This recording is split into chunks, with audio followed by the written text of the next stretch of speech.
우리 다음 이야기를 좀 보겠습니다. 38장에 보면 이제 히스기야가 죽음에서 살아나네요. 근데 역사적으로 보면 히스기야가 병들었다가 살아난 것은 이 아시리아 전쟁 전이에요. 그러니까 예를 들어서 약 703년, 704년 아시리아가 내려오기 전 한 3, 4년 전으로 보고 있습니다. 그럼 왜 이렇게 짰을까? 그죠? 연대순으로 안 하고 뭔가 주제 배열을 위해서 이렇게 한 것 같아요.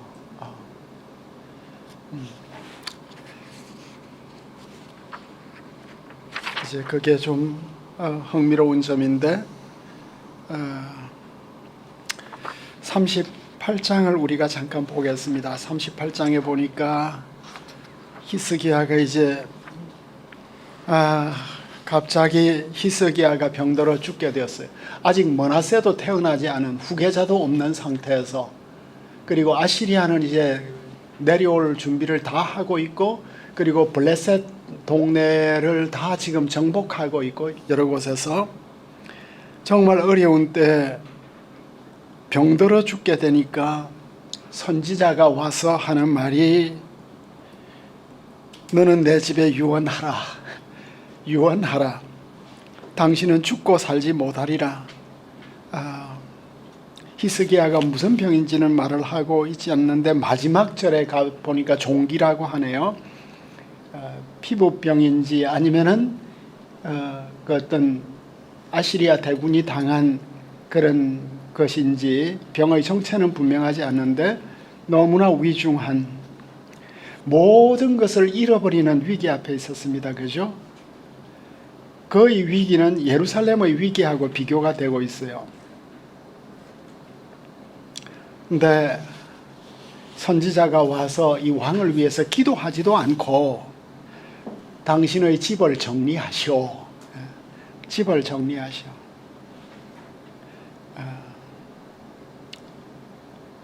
그 집을 정리한다는 게 뭘까요? 이제 우리도 우리 집을 정리할 때가 되어가지고 계속 집을 열심히 정리해 가야 되는 것 같아요. 저는 우리 집을 정리를 해야 되는데 아직 후계자가 우리 연구소에 안 나타나가지고 이 집이 도대체 어찌 될 것인가. 그래도 부원장님이 계시니까 내가 갑자기 6호시에 다 하실 수 있을 것으로 믿고 네. 관심이 없어요. 어쨌든 왕이 계승을 비롯한 궁궐과 국사의 모든 일을 정리하여 넘기는 일. 그러니까 결국 영적인 차원이 있을 거예요. 하나님 앞에 가실 준비하십시오. 그러니까 우리가 이제 이 정도 나이가 되면 늘 죽음에 대해서 생각을 해야 되겠죠. 죽음을 참 기쁘게 맞이할 수 있도록 온갖 것들을 벌려놓은 것이 아니라 내 집을 정리하라는 것은, 집이라는 것은 인생 전체가 아니겠습니까? 그 유언도 이제 다 써놓고 내가 유언을 써두어야 내가 갑작스럽게 세상을 떠나도 공동체가 혼돈에 안 빠질 거 아니에요. 여보, 내가 죽더라도 교회 누가 되지 않도록 하시오. 교회의 건덕과 평화를 위해서 제발 이 교회를 좀 멀리 떠나시고 가서 또 새 사람 만나시면 재밌게 사시고 이렇게 나 때문에 고생도 많이 했고 연애 한번 못 해봤는데 또 누가 아오 하고 뭐 좀 멋있게 이렇게 낭만적으로 해줄 수 있지 않겠어? 그러니까 주님 앞에 가실 준비해라. 그러니까 죽음을 앞두고 있는 애절한 환자에게 당신은 죽고 살지 못할 것이라는 직격탄을 날리는 것은 선지자밖에 없는 것 같아요. 이사야는, 히스기야는 이 말씀을 들었을 때 아마 벼락 맞는 기분이었을 것 같아요. 이사야가 와서 나를 위해서 참 간절히 기도해주고 위로해 줄 줄 알았는데 집 정리나 해라. 이렇게 말씀을 하죠. 이거는 예언적 고발도 아니고 심판 선언도 아니고 사람은 누구나 죽고 죽기 전에는 자신의 집안을 정리해야 되는데 아브라함도 죽기 전에 정리를 잘 했고 이삭도 잘 정리하고 요셉도 그렇고 모세도 그렇고 아히도벨 같은 반역자도 반역이 실패했다는 것을 알고 집안 정리를 깨끗이 하고 이제 떠나죠. 다윗도 마무리를 잘해요. 제일 잘하는 사람이 엘리야와 엘리사의 관계였던 것 같아요. 그러니까 잘 정리하는 이 모습이 나타나고 있고, 그런데 이 말을 히스기야는 받아들일 수가 없었어요. 그죠? 그래서 기도를 하는데 역사상 최초의 면벽 기도가 나와요. 그러니까 벽을 바라보고 벽 앞에 섰으니까. 그러니까 면벽 기도는 불교계 아니고 히스기야가 제일 먼저 요시 마치 유대인들이 통곡의 벽 앞에서 늘 기도하는 것처럼, 그러니까 이사야의 말씀에 갑자기 정신이 번쩍 들었던 것 같아요. 히스기야의 잠자던 영혼이 깨어나서 이제는 내가 하나님을 붙잡아야겠다. 이게 이제 신자하고 불신자 차이였던 것 같아요. 선지자가 말을 했으면 성취되어야 될 거 아니에요. 여호와께서 여호와께서 이같이 말씀하시기를 너는 내 집에 유언하라 내가 죽고 살지 못하리라. 이렇게 주님의 말씀을 전했는데 다시 살아나면 이사야가 뭐가 되는 거예요? 우리 하나님은 변덕이 죽 끓듯이 끓는다고 이제 또 하겠지만 이사야는 그런 종은 아니었습니다. 그죠? 근데 어쨌든 이런 죽음 위기 앞에 인생의 터닝 포인트를 만드네요. 주님은 이렇게 참 갑자기 우리에게 찾아오십니다. 그죠? 아주 정상적인 궤도로 우리의 인생이 쫙 이렇게 펼쳐질 줄 알았는데 갑자기 그냥 절벽에서 떨어져야 되는, 히스기야가 주님 앞에 가서 자신의 인생 전체를 돌아보는 것 같아요. 늘 돌아보는. 내가 주님 앞에 진실과 전심으로 행했다. 주의 목전에서 선하게 행한 것을 기억해 주십시오. 심히 통곡했습니다. 그죠? 심히 통곡하는. 마치 예수님께서 겟세마네에서 심히 통곡하시는 것처럼 히스기야도 심히 통곡하는 모습이 나타나고 있습니다. 그랬더니 주님의 말씀이 이사야에게 이제 임해서 그러니까 열왕기에 따르면 이사야가 성의 안뜰을 떠나기 전에 이 말씀이 임하는, 그러니까 그렇게 오랜 시간 전에 주님께서 이제 마음을 바꾸셔서 내 조상 다윗 하나님 여호와께서 이같이 말씀하신다. 너는 언약 백성이다. 너는 언약의 지도자다. 언약의 계대를 이루어간다. 내가 내 기도 들었고 눈물 보았다. 15년의 수환을 더하겠다. 그러니까 주님은 다윗에게 영원하고 무조건적인 은혜 언약을 맺었으니까 다윗의 후손이 범죄하지 않는 한 은혜를 베풀기로 약속했습니다. 그죠? 그래서 사울의 집하고 다윗의 집은 주님과의 언약 관계에 있어서 근본적으로 다르죠. 그러니까 주님께서 내가 내 눈물을 보았다고 이야기를 할 때 이 말씀이 참 뭉클한 것 같아요. 그러니까 주님도 뭔가 감정선이 확 통한 것 같아요. 주님의 가슴도 히스기야의 눈물을 보시고 뭉클하셨고, 그래서 신속한 응답을 주시고 수명을 연장해 주시는 약속. 히스기야가 생각한 것보다 훨씬 더 넘치게 집안을 정리할 수 있는 몇 년 정도의 시간을 주실 것으로 생각을 했는데 훨씬 더 넘치는 시간을 주신 것 같습니다. 그리고 이 성을 아수르 왕의 손에서도 건져내겠고 내가 이 성을 보호할 것이다. 히스기야는 예루살렘의 구원을 위해서 기도하지 않았는데 예루살렘을 너의 성이라고 하지 않고 이 성이라고 말씀하시고, 그러니까 앞장하고 연결해서 이제 읽을 수 있도록 우리에게 제시해 주고 있습니다. 그러니까 히스기야는 드디어 징조를 구하네요.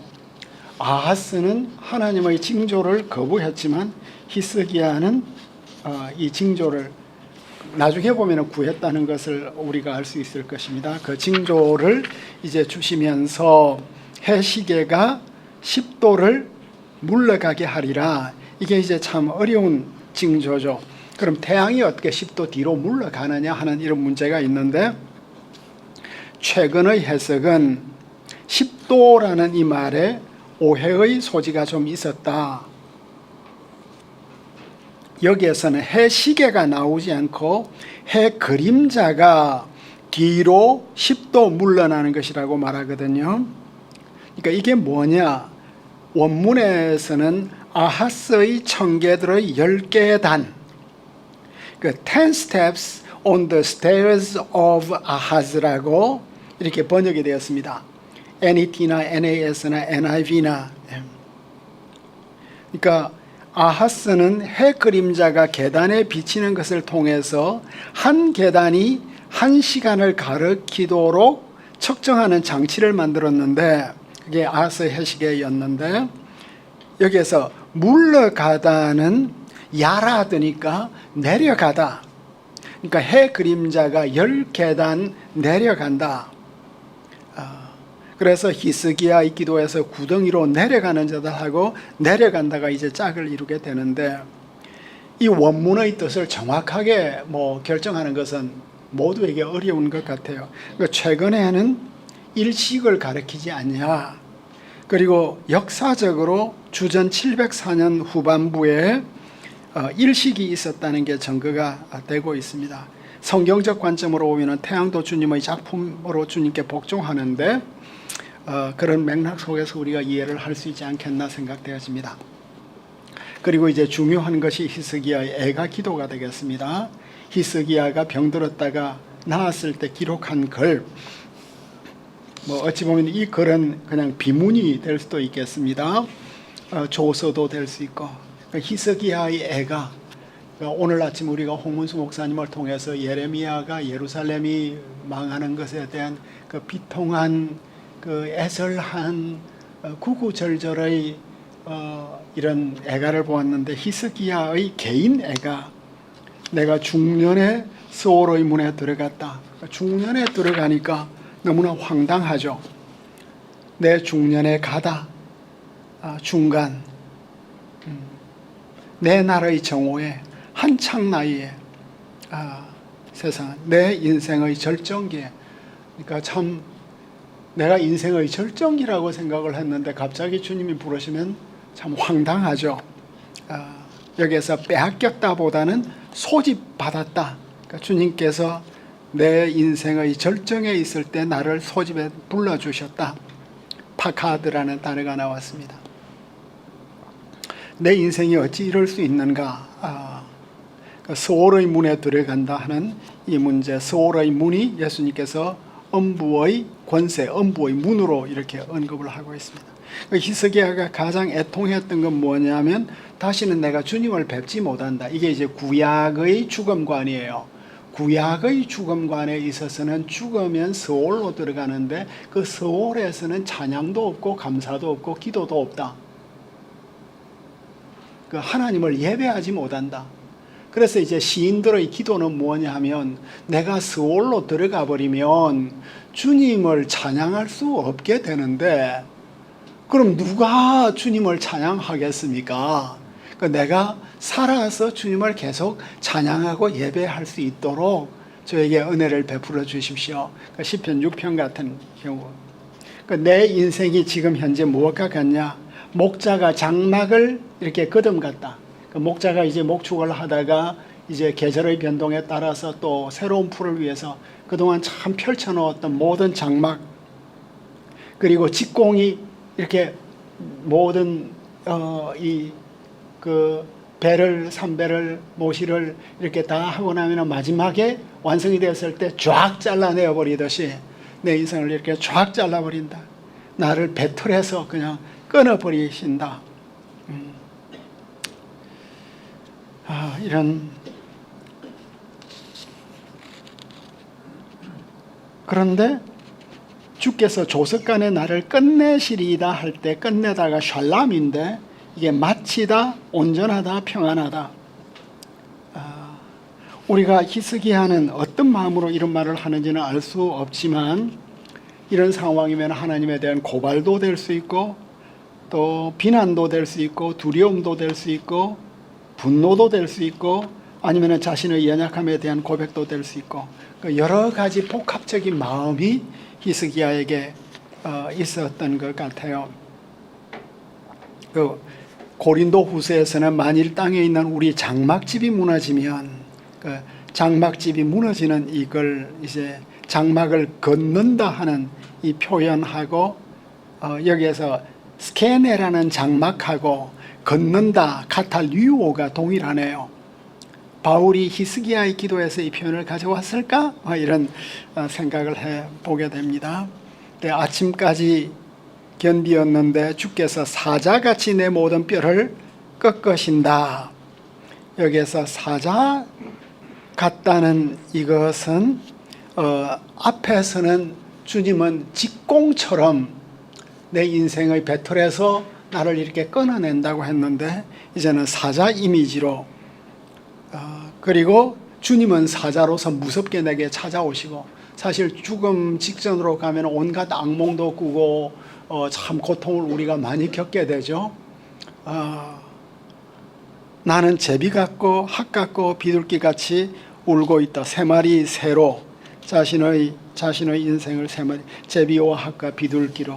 그러니까 여기에서 울다 하는 슬피 울다 지적이다 한다는 것이 아스페아프 짜프 이게 이제 그 소리가 울음소리이고 이게 참 그 종달새 노래가 아니라 땅에서 나직하게 희미하게 울고 있는 이런 모습 구슬픈 소리가 이제 히스기야가 주님 앞에 울고 있는 것 같아요. 그러니까 히스기야가 병들었을 때 이미 이 애가는 그 병 나음는 과정 속에서 히스기야가 느꼈던 모든 내용들을 담고 있는 것 같습니다. 내 영혼으로 고통을 받고 내 영혼이 내가 종신토록 방황하리이다. 내가 무슨 말씀을 하리이까 를 하면서 주여 사람이 사는 것이 이에 있고 심령의 생명도 온전히 거기에 있사오니 원하건대 나를 치료하여 나를 살려 주옵소서. 여기에서 이에 있다 저기에 있다 이것들과 그것들이 뭘 가리키는지 참 어려운데 앞을 가리키냐 뒤를 가리키냐에 따라서 이 구를 어떻게 이제 해석을 할 것인가 하는 문제가 있습니다. 그러면서 이제 원컨대 나를 치료하시며 나를 살려 주옵소서라고 기도를 한 이후에 감사 기도로, 그러니까 애가의 마지막 부분은 감사죠. 감사의 서원이 되겠습니다. 애가가 애통으로 끝나지 않고 시편의 모든 애가들은 대부분의 애가들은 아픔을 말한 이후에 주님께 이제 감사를 하거나 찬양을 드리죠. 그래서 제가 계속해서 감사와 찬양을 드릴 수 있도록 이렇게 구해 주시옵소서 하는 찬양의 서원을 드리는 것인데 나에게 큰 고통을 더하신 것은 평안을 주려 하심이라. 주께서 내 영혼을 사랑하사 멸망의 구덩이에서 건지셨고 내 모든 죄를 주의 등 뒤에 들렸나이다. 는 이제 기도를 죄까지 이야기를 하는 것은 참 이외예요, 그죠? 이외인데 우리는 이런 상황이 되면 우리의 죄를 기억할 수 있을까요? 죽음이 우리에게 갑작스럽게 왔을 때 우리는 간구만 하는데 죽음의 사자가 우리에게 왔다는 것은 우리가 한 번도 예측을 못 해본 거잖아요. 그 사자를 주님이 보내신 거잖아요. 그럼 이제 그 시점에서 우리가 깜짝 놀라서 우리 자신을 돌아보아야겠죠. 그래서 나의 감추어졌던 죄를 이렇게 탁 드러내고 토해내고, 이 모든 일반적인 것은 아니겠지만 히스기야는 아마 이때 굉장히 겸손해졌을 것 같습니다. 네.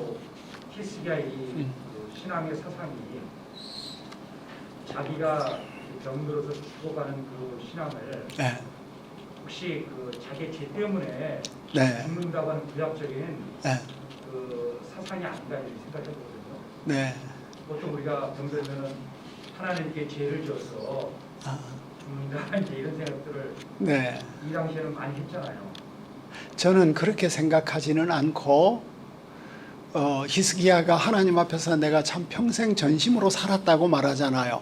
마치 바리새인처럼 이렇게 기도를 하잖아요. 내가 어떻게 주님을 위해서 산 것을 기억해 달라고 하잖아요. 그렇지만 영적인 차원에서 히스기야는 굉장히 예민한 사람이니까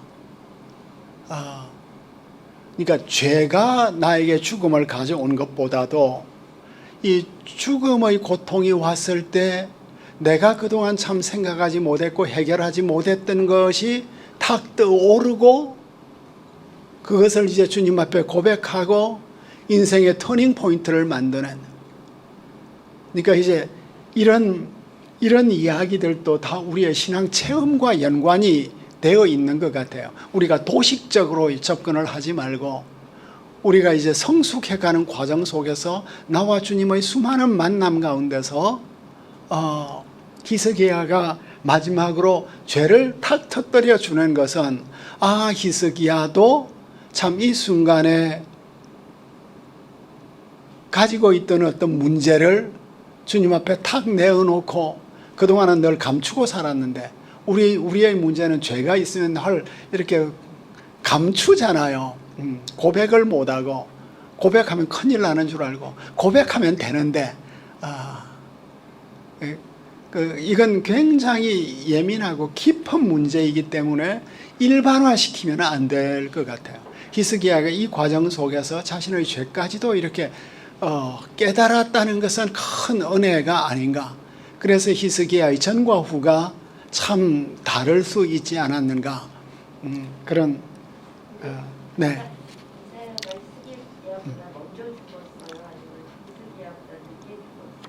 그 이사야의 죽음을 이야기를 안 하니까 모르죠. 네. 근데 그 전에 네. 네. 그 므낫세 왕 때 네. 두 번 독주를 당해서 죽었다. 네, 전설이죠. 네. 네. 그 이제 성경적인 근거가 없으니까 뭐 유대인들은 온갖 전설을 또 만들어내니까 히스기야보다 오래 살았는지 먼저 죽었는지 모르는 거예요. 잘 모르죠. 잘 모르죠. 근데 히스기야 시대 때 이사야가 그렇게 순교를 할 정도로 어렵지는 않았을 것 같아요. 므낫세 시대에 죽었다고 보는 것이 더 상식적일 것 같아요. 네. 그래서 오직 산자는 오늘 내가 하는 것 같이 주께 감사하고 주의 신실하심을 아버지가 그 자녀에게 알게 하리이다. 이제 기도 드리고 있는 모습. 마지막에 이제 이사야가 한 뭉치 무화과를 가져다가 종체에 붙이면 왕이 나으리이다. 종기가 이제 샤힌이 나타나네요. 종기 이야기. 그 히스기야의 병명을 현대의학으로 구명하는 것은 어려운 것 같아요. 그리고 이사야의 치료법도 특이한 것 같아요. 무화과는 지친 사람들에게 힘을 북돋우는 덩어리로 사용되었는데 일반적인 치료제로도 사용이 되었대요. 그렇다고 이제 무화과 뭉치를 종기에 붙이면 종기가 낫는다는 치료법을 가르쳐 주는 것은 분명히 아니겠죠. 왜냐하면 히스기야는 내가 여호와의 전에 올라갈 징조가 무엇이냐 하였더라. 히스기야 질문은 그 이야기를 닫지 않고 열어두고 있습니다. 그죠? 그는 정말 이사야의 치료가 효과가 있을지에 대해서 물을 뿐 아니라 그가 치료를 받는 것은 바로 주님의 전으로 올라가는 것이라고 말하고 있습니다. 히스기야는 인생의 절정기에 서울로 내려가고 다시는 주님을 보지 못할 것으로 알았는데 이제는 주님의 집에 올라가서 주님께 감사와 찬양을 제가 드릴 수 있겠습니까? 그 징조가 무엇입니까? 단지 히스기야는 내 병이 낫겠습니까가 아니라 제가 주님과 이제는 온전한 교제를 회복할 수 있겠습니까? 를 묻고 있는 이 마지막 두 절에도 선지자 이사야와 히스기야가 서로 대립하지 않고 각자의 자리에서 함께 시온의 평화와 번영을 위하여 일하고 있음을 우리는 보게 되었습니다. 그러니까 이사야 37, 38장에서 우리는 히스기야가 왕으로 자신의 책임을 다하면서도 기도하는 지도자구나. 히스기야는 기도하는 지도자다. 고대 세계에서 왕은 전쟁의 선봉장이 되고 종교개혁과 외교와 국정 전반을 돌보면서 평화와 번영을 일구어야 했지만 이스라엘 왕 히스기야는 기도하는 다윗의 모델을 따르고 있는 지도자이다. 이게 이제 이사야가 그리고 있는 히스기야의 모습이 되겠습니다. 그는 국가의 죽음에서 기도로 나라를 살렸고, 그래서 우리의 이 아름다운 왕을 보라. 예레미야 예가를 이사야 시대에 부를 줄 알았는데 우리를 이 아무 나라도 아무 신들도 아시리아를 물리친 나라도 없고 신도 없는데 히스기야가 기도로 또 그 영적 지도력으로 정치적 지도력으로 예루살렘을 보존했다. 국가의 죽음에서 기도로 나라를 살리고 자신의 죽음에서 기도로 회복되는 사내립은 신성 모독자로서 참 이런 죽음은 불가능한 죽음인데 그 불가능한 죽음을 자초하지만 히스기야는 기도자로서 실제적인 죽음에서 온전한 생명으로 나아간다는 것이 자이스의 관찰이 되었습니다.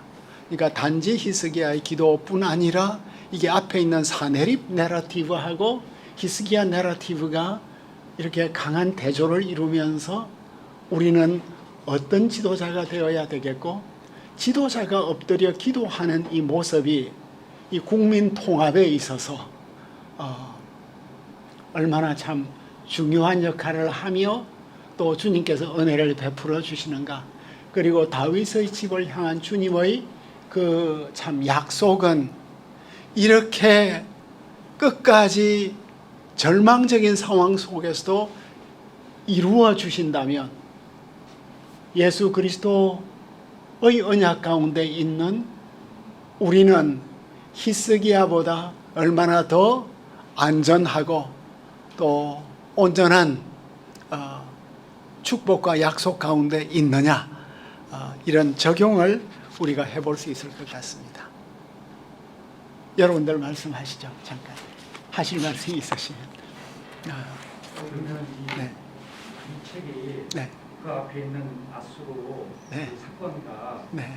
그 전에 써야 되는데 뒤에 후에 써야 되잖아요. 그렇죠. 네. 그럼 이거는 이제 앞에는 국난이고 네. 이거는 개인의 질병인데 네. 이제 이 두 개를 어떻게 연결할 수 있는가? 그렇죠. 숙제가 됩니다. 그러니까 이제 전체는 부분의 합보다 늘 크다. 이게 이제 그 제가 첫 시간에 말씀드린 거잖아요. 그죠? 이렇게 부분도 중요하고 재미있지만 이 전체를 우리가 이제 계속해서 보게 되는데 이 38장은 바로 이제 39장하고 이어지고 이 38장과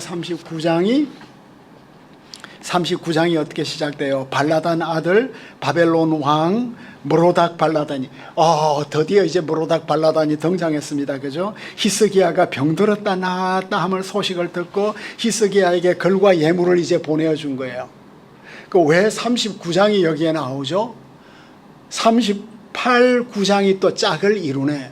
36과 37이 큰 장을 이루면서 그 사내립의 정체, 제국의 정체, 푸틴의 정체, 시진핑의 정체를 우리에게 보여주었는데, 나이스해 보이지만 절대 나이스한 인간들이 아니다 보여주었는데, 그 정체를 너무나 이 모든 제국을 무시하고 짓밟으려고 하는 정말 전제주의적이고 제국주의적인 이런 모습을 보여주었는데, 심판을 받는데 히스기야는 죽음 가운데서 살아났는데, 이 두 이야기가 38장과 39장이 바로 39장의 마지막이 뭐죠? 6절에 보라 날이 이르리니 내 집에 있는 모든 소유와 내 조상들이 오늘까지 쌓아둔 모든 것이 모두 바벨론으로 옮긴 바 되고 남은 것이 없으리라. 이제 바빌론 포로 예언을 하는 거예요. 그러니까 이 바빌론 포로 예언이 있으니까 40장에 가서 나하무 암미, 그죠? 너희는 위로하라, 너희는 위로하라, 내 백성을 위로하라 하면서 이제 바빌론 포로에서 시온의 기쁜 소식을 전하는 자의 발이여 어찌 그리 아름다운가 하면서 40장으로 완벽하게 이어지게 되죠. 그러니까 3839가 이 자리에 있는 것은 이제 40에서 55를 열어주는 이런 내러티브 고리로서 결정적인 역할을 하는데, 이제 오늘 아침 시간에 이 39장까지 끝내어 버리죠.